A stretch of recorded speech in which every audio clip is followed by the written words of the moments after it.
Air force common admission test. So ఇది AF cat అంటారు ఈ ఎగ్జామ్ని. ఇది 2026 సంబంధించినటువంటి నోటిఫికేషన్ అనమాట. సో ఇది మనకు ఎయిర్ ఫోర్స్లో ఉన్నటువంటి కొన్ని ఉన్నతమైన ఉద్యోగాలకు సంబంధించిన భర్తీకి సంబంధించిన టెస్ట్ అనమాట.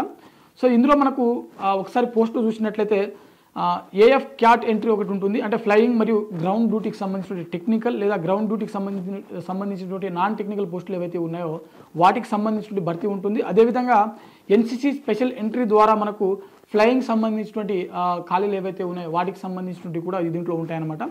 సో ఇక్కడ మనకు ఫస్ట్ వీటికి సంబంధించిన ఎలిజిబిలిటీ చూసినట్లయితే, ఎడ్యుకేషన్ క్వాలిఫికేషన్ చూసినట్లయితే ఇంటర్మీడియట్లో అభ్యర్థి కంపల్సరీగా మ్యాథమెటిక్స్ ఫిజిక్స్ సబ్జెక్ట్ తోటి పాస్ అయి ఉండాలి.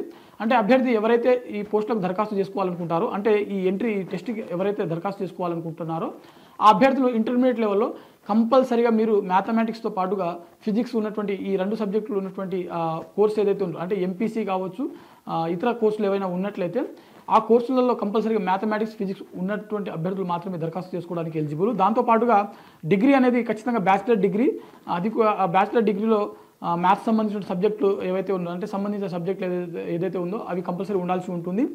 డిగ్రీ లేదా బీఈ లేదా బీటెక్తో మీరు పాస్ అయినటువంటి అభ్యర్థులు ఎవరైతే ఉన్నారో, అంటే బీఈ బీటెక్ డిగ్రీ దాంట్లో మ్యాథమెటిక్స్ సబ్జెక్ట్ కంపల్సరీ ఉండాల్సి ఉంటుంది. ఇవి పాస్ అయినటువంటి అభ్యర్థులు ఈ టెస్టుకు అప్లై చేసుకోవడానికి ఎలిజిబుల్ అనమాట. దాంతోపాటుగా ఏజ్ లిమిట్ చూసినట్లయితే మనకు ఫ్లయింగ్ బ్రాంచ్ సంబంధించిన పోస్టులకు చూసినట్లయితే 20 నుంచి 24 సంవత్సరాల మధ్య ఉన్నటువంటి అభ్యర్థులు ఎవరైతే ఉన్నారో వారందరూ ఈ పోస్టులకు దరఖాస్తు చేసుకోవడానికి ఎలిజిబుల్. అంటే మినిమం 20 ఇయర్స్ మ్యాక్సిమం 24 ఇయర్స్ వరకు ఏజ్ ఉన్నటువంటి అభ్యర్థులు ground duty technical non technical పోస్టులకు దరఖాస్తు చేసుకోవడానికి ఎలిజిబుల్ అనమాట. ఈ పోస్టులకు సంబంధించినటువంటి ఏజ్ లిమిట్ చూసినట్లయితే ఇక్కడ మనకు ఫ్లయింగ్ బ్రాంచ్కు సంబంధించినటువంటి పోస్టులకు, అంటే వీటికి సంబంధించిన ఫ్లయింగ్ బ్రాంచ్కు ఎవరైతే దరఖాస్తు చేసుకోవాలనుకుంటున్నారో ఆ అభ్యర్థులకు కనీసం 20 సంవత్సరాలు మ్యాక్సిమం 24 సంవత్సరాల వరకు వయసు ఉన్నటువంటి వారు ఈ పోస్టులకు దరఖాస్తు చేసుకోవచ్చు.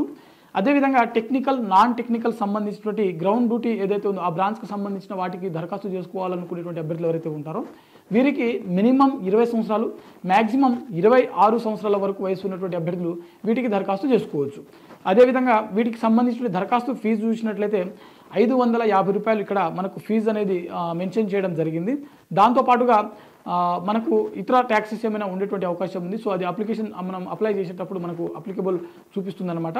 అయితే వీటికి సంబంధించిన దరఖాస్తు ప్రక్రియ ఎప్పుడు మొదలవుతుంది, అదేవిధంగా చివరి తేదీ ఎప్పుడు అని చూసినట్లయితే దరఖాస్తు ప్రక్రియ అనేది నవంబర్ 10వ తేదీన మనకు మొదలవడం జరిగింది. చివరి తేదీ చూసినట్లయితే డిసెంబర్ 9వ తేదీన వీటికి సంబంధించిన దరఖాస్తు ప్రక్రియ అనేది ముగియడం జరుగుతుంది.